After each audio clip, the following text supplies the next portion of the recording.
दीड वर्षापूर्वी तुम्ही आवाज केला होता आणि यामध्ये तब्बल 1.25 वर्षानंतर आता डीवायएसपी 1.25 नाही, जवळ 15 महिने झाले. 1.25 म्हणजे 12 12.5, हा 1.25 वर्ष.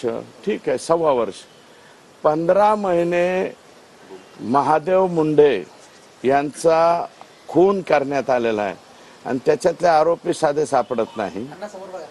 आपण, माझी विनंती आहे की महादेव मुंडेंच्या सौभाग्यवती त्यांची त्या, मला वाटतं एक बाईट दिलेली IBN 18ला, ती बाईट तुम्ही जरा नीटनाटके पाहिले का?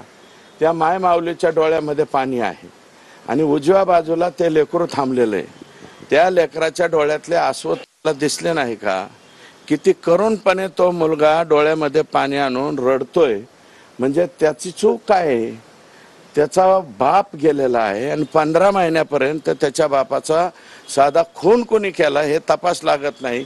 याचा अर्थ आकाचा किती प्रभाव तिथल्या पोलीस बलावरती होता हे या ठिकाणी स्पष्ट होत आहे.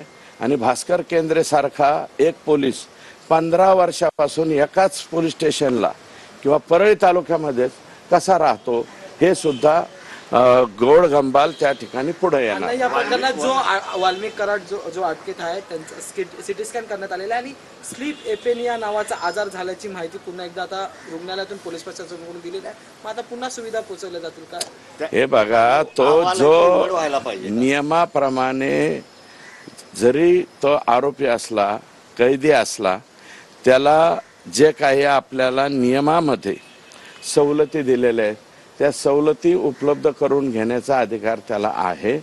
त्याप्रमाणे जिल्हा पोलीस प्रशासन, SIT आणि डॉक्टर्स हे एकत्रितरित्या त्या बाबतीत निर्णय घेतील.